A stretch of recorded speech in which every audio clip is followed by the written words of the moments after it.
Neemias capítulo 1.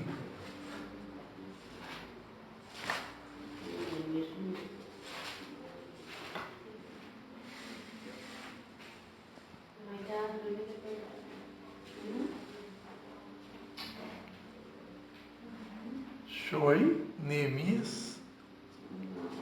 Acabei de citar aqui no espontâneo aqui, né? Neemias 1.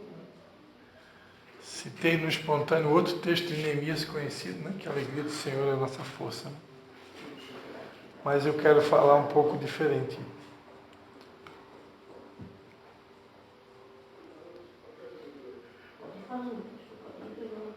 O índice é muito bom nessas horas. Neemias capítulo 1, a gente vai ler até o versículo 4, tá? Hoje de manhã eu estava caminhando e acordei cedo para caminhar, siga o meu exemplo. E na minha caminhada Deus falou comigo, né? Sobre Neemias. Neemias capítulo 1 diz assim: As palavras de Neemias, filho de Acalias, no mês de Quisleu, no 20º ano, estando eu na fortaleza de Suzã, veio Anani, um de meus irmãos, com alguns de Judá, e lhes perguntei pelos judeus que tinham escapado ao exílio e acerca de Jerusalém. Eles me disseram: os que sobreviveram ao exílio estão de volta na província. Encontram-se em grande aflição e opróbrio, ou vergonha, né? Os muros de Jerusalém estão derrubados e as suas portas queimadas a fogo. Quando ouvi estas palavras, assentei-me e chorei. Lamentei por alguns dias e estive jejuando e orando perante o Deus dos céus. Amém? Então, amados, Deus me lembrou nessa manhã, né? Não só me lembrou, mas como também colocou um sentimento, né? Devolveu esse sentimento que eu confesso que fazia algum tempo que eu não chorava, né? Por uma cidade, chorar pelas vidas, né? Às vezes, como eu estava falando agora há pouco, né? Devido às circunstâncias, às guerras que a gente passa, as lutas, as frustrações, nosso coração vai esfriando, vai endurecendo, vai perdendo um pouco da sensibilidade. E a gente também, paralelo a isso, corre o risco de perder também um pouco do foco, né? Porque essa palavra que Deus me deu no começo aqui, né? E a Leia, a palavra dela veio complementar e está ligado a isso, né? Quando a gente viveu um tempo de primeiro amor, a gente tinha um foco definido, uma visão definida, um propósito definido. A gente sabia muito bem que qual o objetivo, por exemplo, de a gente ter um grupo como esse, né? Claro, hoje a gente sabe, né, com a maturidade que a gente sabe, que um grupo como esse aqui, muitas vezes ele serve para nos consolar, para nos confortar, para nos encorajar, para nos fortalecer, para que a gente prossiga. Mas, durante muito tempo, a gente teve o entendimento que esse grupo também é um lugar onde é uma porta aberta para que novas almas possam se chegar a Jesus. E para que isso aconteça, claro, é evidente que a gente precisa plantar sementes, convidar, né, pessoas para estar com a gente. E isso é muito claro. E por que Deus me deu o texto de Neemias, né? Eu gosto de Neemias, amados. Para quem não sabe, uma curiosidade, né? A palavra Neemias é um nome hebreu, né? Neemias é um nome hebreu e significa o Senhor consola. Então é uma palavra de consolo aqui para nós, né? Eu gosto muito desse personagem porque esse personagem, amados, é um personagem que ele retrata o sentimento de muitos de nós, o sentimento de muitas vezes de incapacidade. Porque Como assim incapacidade? Neemias, ele era um copeiro do rei, né? Ele era um copeiro do rei, né?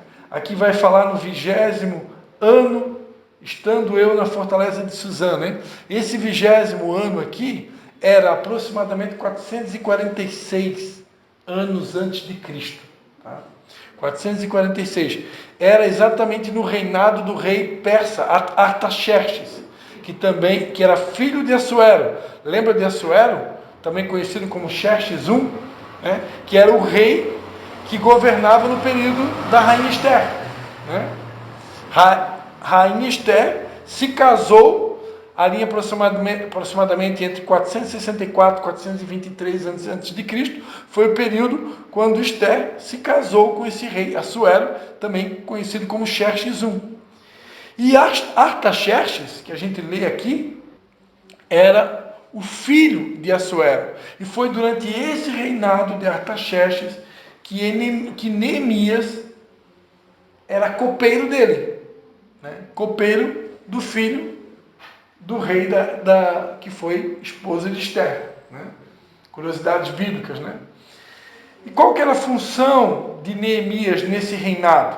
A função de Neemias era provar o vinho do rei, né? Naquela época, não só o vinho, mas as bebidas do rei, né? Naquela época, uma bebida podia ser contaminada. Alguém querendo assassinar, né? No nosso tempo, tentaram assassinar o nosso ex-presidente, né?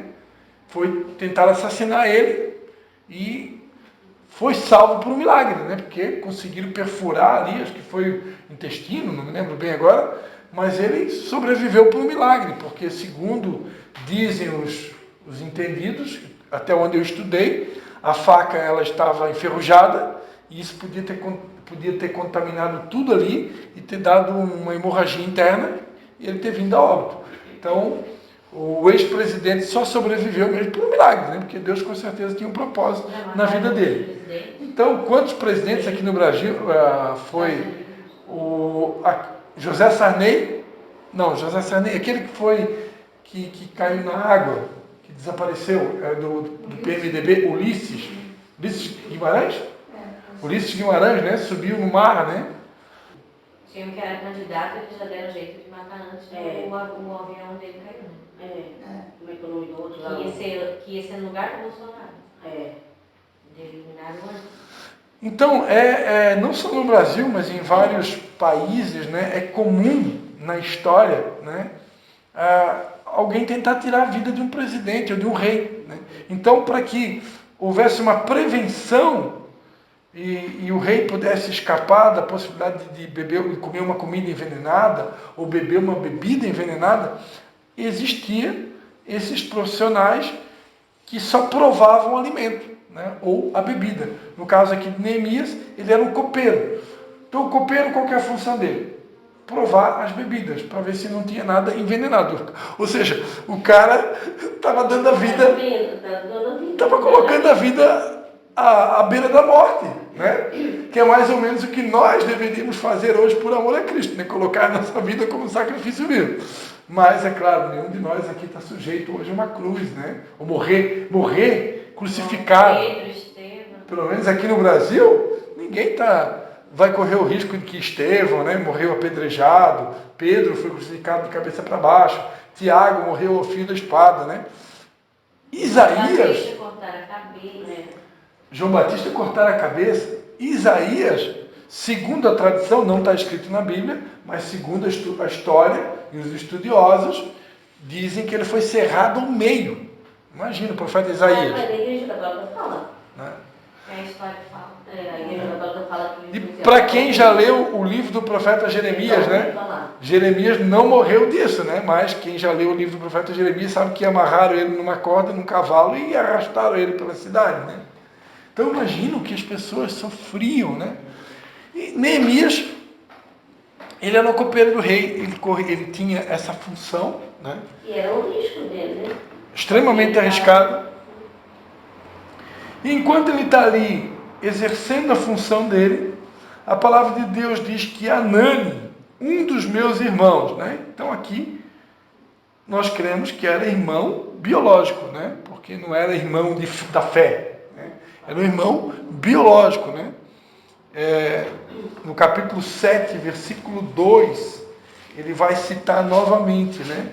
Nomeei a Anani, meu irmão, e a Ananias, maioral da cidade, sobre Jerusalém, porque ele era homem fiel e temente a Deus mais do que muitos.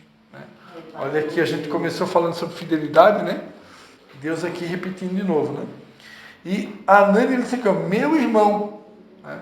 Então, era irmão dele, né? Era o irmão dele.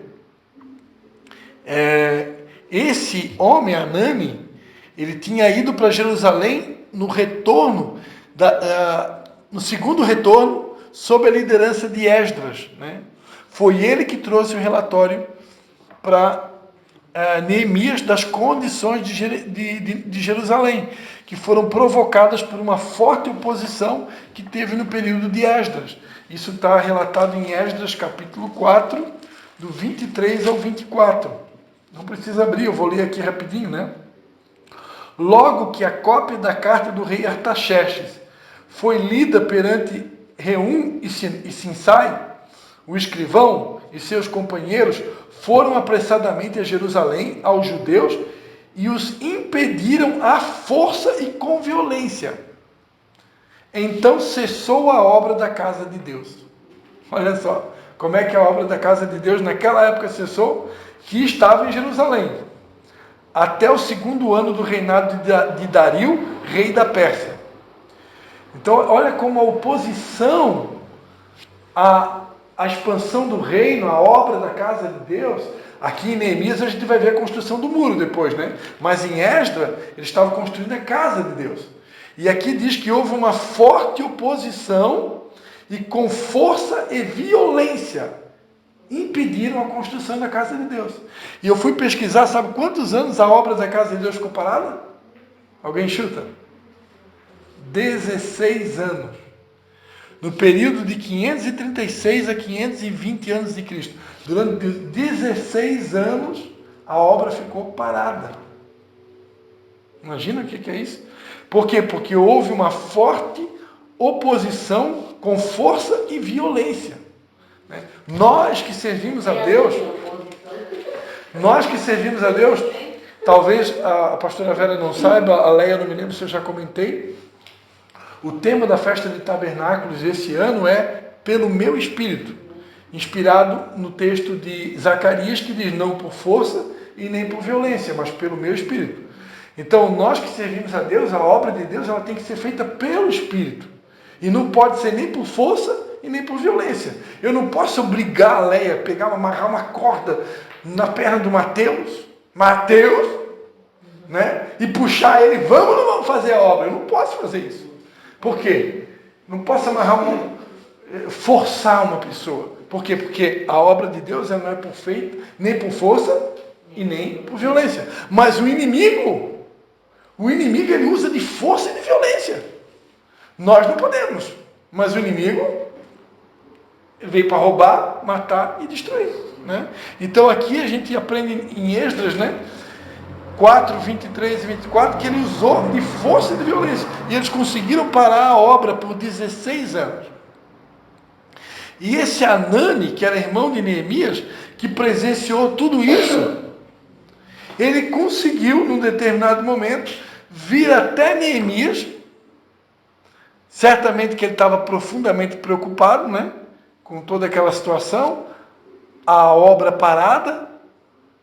Depois chegam os relatos que os muros foram destruídos, a cidade foi queimada, muito parecido com alguns pontos de Jerusalém atuais, né? Porque com essa guerra atual que está acontecendo lá em Jerusalém, lá em Israel, Israel não foi destruída inteira, mas alguns locais, né, de Israel foram extremamente prejudicados, destruídos, né? Sem falar nas dezenas e centenas de crianças que foram sequestradas, né? Os relatos atuais dizem que crianças foram queimadas vivas em micro-ondas. Isso é atual, aconteceu agora, né? O apóstolo René esteve em Israel semana passada, ele e a filha dele, a pastora Larissa, né? E mostraram lá né? Muita gente morreu. E muita gente foi sequestrada. Idosos, né? Idosos como, né, a dominar pessoas de idade. Né? Como é que chamam? Me ajuda aí. O Hamas, né? O Hamas prenderam para torturar esses idosos, para poder ameaçar. Né? Então,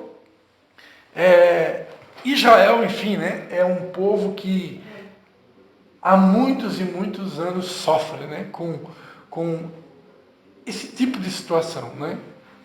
E aqui, no período de Neemias, não foi diferente, só que foi muito pior, né?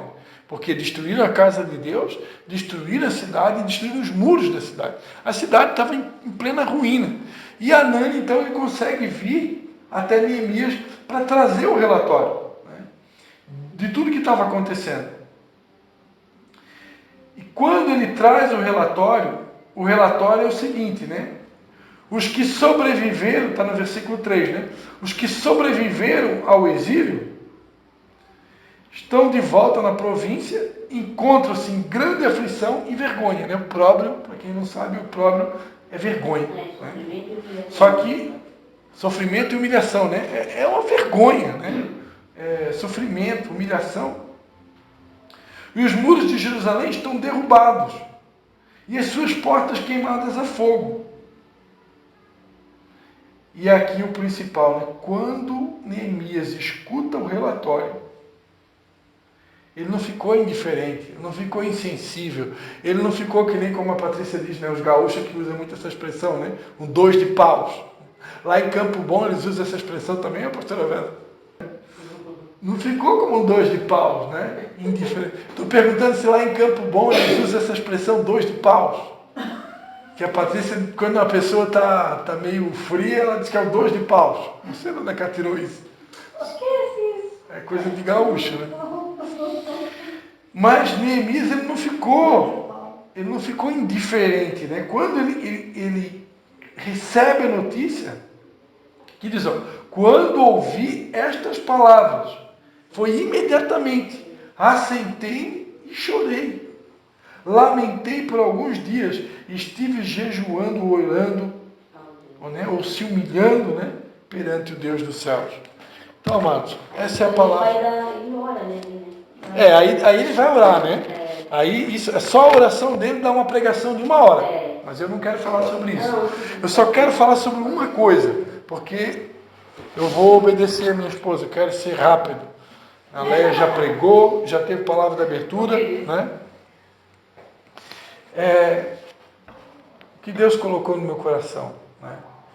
Será que, como está o nosso coração? O tema da mensagem, vou botar um tema aqui, ó. Precisamos voltar a chorar pela nossa cidade. Se Deus nos deu uma cidade, se Deus colocou uma cidade, né, é com propósito, né? E eu pergunto, ninguém precisa responder, qual foi a última vez que alguém aqui chorou pela sua cidade? Né? Em se tratando de Ministério de Vidas Águas, Deus prometeu para a gente que a gente ia exercer influência sobre 5 cidades, para começo de conversa, né? Que é o Vale do Rio Tijucas, né?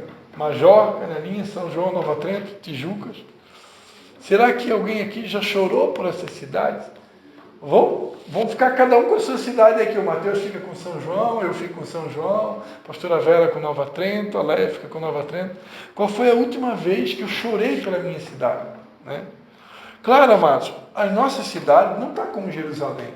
Né? Não pegou fogo em Nova Trento, não pegou fogo em São João, não tem nenhum muro aqui, né? A nossa cidade não tem muros, né? Mas o muro destruído, a cidade queimada, o templo em ruínas, ele é um retrato da igreja, ele é um retrato da cidade. Né? Quantas pessoas hoje estão vivendo, eu nunca vou me esquecer, a palavra da apóstola Patrícia, na inauguração da primeira igreja batista da Esperança em Nova Trento. Foi a igreja que a gente inaugurou lá, né? Isso em 2006, lá no lado da Capelinha Santa Ágata. A apóstola Patrícia, quem pregou foi o apóstolo Luiz Carlos, mas a pastora Patrícia deu uma palavra também. E ela contou um sonho, uma visão que Deus deu para ela, da cidade completamente no escuro. Não sei se alguém lembra disso, por isso você está me lembrando agora.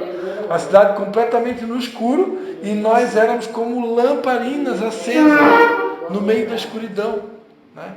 Então esse é o retrato do mundo. Eu também não lembrava, o Espírito Santo lembra, né? Então isso é um Ela falou bem. Vocês são os deles. Então esse é o retrato, não só de Nova Trento, mas de muitas cidades do Brasil, muitas cidades do mundo, que estão completamente no escuro. As pessoas aí, o que elas estão preocupadas, né? É ganhar dinheiro, é sexo, é droga, é prazeres, é festa, é só as coisas dessa terra. Comprar terreno, fazer uma casa maior, é só isso que o ser humano pensa. A gente precisa de uma casinha, precisa, mas... Ainda essa semana eu gravei uma live. Oi? Ostentação das coisas, né? Esquece o principal, né? Sim. E o que a gente sabe, né? Que tudo isso é passageiro. Ninguém vai levar nada dessa terra, né? A Bíblia diz, né? Não junteis tesouro na terra, onde a traça e a ferrugem corrói, né? Mas juntei tesouro no céu. Porque tudo aqui é passageiro. Hoje eu sei e eu prego sobre isso. Que Deus pode nos dar uma boa casa, Deus pode nos dar um bom carro, Deus pode nos dar qualquer coisa, porque Ele é dono da prata e do ouro. Só que o nosso foco não está nisso. Nosso foco tem que estar nas coisas de Deus, né? Oi? É o reino de Deus e a sua justiça, né? A ampliação do reino, as coisas de Deus, né? E tem que ser nosso, vai ser nosso, Deus vai dar. O que a gente precisa é focar em Deus. Olha, eu tenho visto lá em casa a minha esposinha aí, abençoada, ela tem, quero elogiar ela e agradecer a Deus pela vida dela, porque mais do que nunca ela tem pegado junto, assim, né? Já tem pegado junto na questão financeira nos últimos anos, muito mais do que eu, né? Ela tem sido a verdadeira provedora do lar. No mês passado eu passei ela. Graças a Deus. Mas tem pegado junto agora nessa missão aí em Tijucas, né? Em Canelinha, e eu tenho visto, amados, quanto mais a gente pega junto nas coisas de Deus, mais Deus abençoa. Deus abençoa, porque promessa. Se eu coloco o reino em primeiro, Deus vai cuidar da gente. Quando a gente larga a mão do arado, quando a gente afrouxa, claro, Deus respeita, né? A pastora Vera, semana passada, compartilhou aqui um pouco da história dela. Sim. É evidente que Deus vê tudo, Deus sabe o momento que a gente está vivendo. Deus nunca vai cobrar da gente algo que a gente não possa fazer. Se eu estou vivendo um luto, se eu estou vivendo um momento de dor, um momento difícil, Deus entende, Ele não vai cobrar da gente uma coisa que eu não posso fazer. Né? Agora, a partir do momento que Deus vai me curando, Deus vai me restaurando, o que eu dou conta? O que eu estou dando conta? Hoje eu estou dando conta só de pilotar fogão, fazer comida e cuidar do meu netinho Miquel, né? Amém! Glória a Deus! É obra de Deus também. E é a obra principal, né? Família, né? Mas a partir do momento que eu vou dando conta de mais coisas, aí eu tenho que me lembrar quantos talentos Deus me deu, né? Semana passada ele botou em prática o teatro, né? O teatro é uma coisa maravilhosa, né? É uma arma poderosíssima o teatro. Agora vai ter lá um evento grande que tem lá em Porto Seguro todos os anos. Eu já tive o Resgate da Nação, né? Eu já tive algumas vezes lá e eu quero profetizar que um dia vocês vão poder estar lá também. É maravilhoso poder conhecer a cidade onde é considerado o útero da nação, né? Onde o Brasil foi descoberto. E lá é muito usado o teatro, né? Tem teatro, todos os dias tem teatro. E teatro muito bem feito, com um elenco enorme, tudo uniformizado. Então o teatro é uma arma poderosa. Então, quantos talentos Deus me deu? Quantos dons Deus me deu? Deus não vai me cobrar uma coisa que Ele não me deu. Se Deus me deu um talento só, então eu vou usar o talento que eu tenho. Agora, se eu tenho mais de um, eu tenho que usar, né? Deus não é injusto, Ele cobra de cada um conforme. Agora, se eu tenho mais de um, eu vou usar. Amém? Então, amados, é isso, né? Eu não quero me estender mais. Deus colocou muito forte isso no meu coração. voltar a chorar pela nossa cidade, voltar a orar por ela. Primeiro, tudo começa com a oração. Tudo começa com a oração. Sabe por que às vezes Deus não faz as coisas? Porque eu nem estou orando por elas. Eu estou orando, aí eu quero ganhar almas, eu estou orando pelas almas. Aí eu vou lá, convido o Pedro, convido o Joaquim, convido o Sebastião, convido a Laura, a Maria, para vir na célula e não vem. Mas eu nem estou orando e jejuando por elas. Lembra que lá no começo, primeiro a gente ora e jejua. Aí depois a gente vai convidar. Só que por um tempo parece que a gente inverteu a ordem das coisas. A gente quer convidar, mas nem está orando e jejuando. Aí a gente vai lá e está lutando com... Está dando, como é que é? Murro em ponta de faca. Não funciona. Tudo começa com a oração e com o jejum. Primeira coisa, Neemias ficou dias orando e jejuando. Só depois é que ele foi para o segundo passo. O segundo passo ele foi pedir ao rei, né, cartas e condições, recursos, para ir para a cidade dele e reconstruir os muros. Essa é a segunda parte. Mas a primeira parte qual que é? Oração, choro e jejum. Às vezes a gente está querendo ir para o segundo estágio e não está nem vivendo o primeiro. Então é isso que Deus está falando com a gente hoje à noite. Vamos para o primeiro estágio. O segundo é depois. Primeiro a gente tem que viver o primeiro estágio. Primeiro estágio. Ele sentiu a dor Sentiu a dor do povo dele. Primeiro. Ele foi orar e Deus deu para ele o sentimento de compaixão. E é assim. É isso que precisa. Se eu não tenho... Porque a compaixão, ela está ligada ao amor profundo pelas vidas. Se eu não tenho esse amor, por que Deus vai me dar vida para cuidar se eu nem tenho amor por elas? Não tem sentido. Eu tenho que voltar. Eu me lembro de uma época, mano. Vou contar só esse testemunho rapidinho para encerrar. Eu lembro de uma época, quando chegava uma notícia, chegava alguém, a dona Salute, vinha e contava para mim: ah, hoje o meu vizinho lá chamou o palavrão porcodio, porque eles falam isso direto. Quando eu escutei isso pela primeira vez, que alguém chamou Deus de porco, me desculpa que está gravando, eu me tranquei no meu quarto, eu fiquei lá horas chorando, e dizendo: Senhor, tem misericórdia, Senhor, tem compaixão desse povo. Eu fiz igual Jesus na cruz: Senhor, tem compaixão, porque eles não sabem o que estão falando, eles não sabem o que fazem. Tem misericórdia desse povo. Chamar Deus de porco, isso é gravíssimo. E eu chorei horas no meu quarto. E eu pergunto: quando é que foi a última vez que a gente fez isso? Né? Voltar a chorar pelo povo, que está tudo na escuridão. Amém, queridos? Vamos orar? Aleluia. Vamos orar com a gente, pastorinha Patrícia. Vamos dar as mãos? Sim. Oh, Pai, em nome de Jesus, Pai. Nós queremos, Pai, te dar graças por essa mensagem que o Senhor colocou no nosso coração.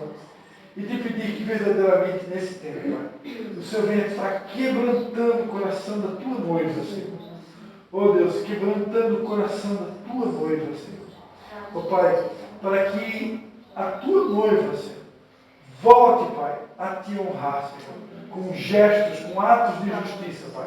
O Senhor está me lembrando aqui um sonho, Pai, que o Senhor deu para a pastora Vera, Pai. Que o Senhor mostrava para ela uma noiva sem grinalda, Pai. E uma noiva sem grinalda, a grinalda, o véu, representa o cabelo, que é a honra da mulher, Pai. E ali o Senhor me mostrava, quando ela me contou aquele sonho, Pai, uma noiva sem honra. Uma noiva que não honra o Senhor. Que não honra o Senhor, talvez, com obras, com atitudes, com gestos, Pai. Que o Senhor venha restaurando nesse tempo, Pai, a tua noiva, Senhor. Que a tua noiva volte a te honrar, Pai, com atos de justiça, e primeiramente com lágrimas, primeiramente com oração, com jejum, Pai. Porque sem jejum e oração, Pai, nada acontece no reino do Espírito, Pai. Que o Senhor venha nos quebrantando nesse tempo. Que a tua igreja volte a orar, volte a se colocar na brecha, Pai. A tua palavra diz que nós somos reparadores de brechas, Pai. Somos carvalhos de justiça, Senhor. E que o Espírito do Senhor Deus está sobre nós para poder consolar os tristes, para poder levar vestes de louvor no lugar de espírito angustiado. Oh Pai, reparar as ruínas antigas de geração em geração. Então, em nome de Jesus, que nesse tempo, Pai, o Teu Espírito venha sendo derramado sobre nós, e esse Espírito venha gerar em nós esse sentimento de compaixão, ó Pai, de interesse, de amor pela Tua igreja, Senhor, ao ponto que nós venhamos chorar, não só pela igreja, mas chorar pelas cidades, Pai, chorar pelo Brasil, chorar pelas nações da terra, chorar pelas almas, chorar por aqueles que estão na escuridão, por aqueles que não veem, Pai, aquilo que nós já vemos, Pai. Em nome de Jesus. É a nossa oração, Pai. Em nome de Jesus. Amém. Amém.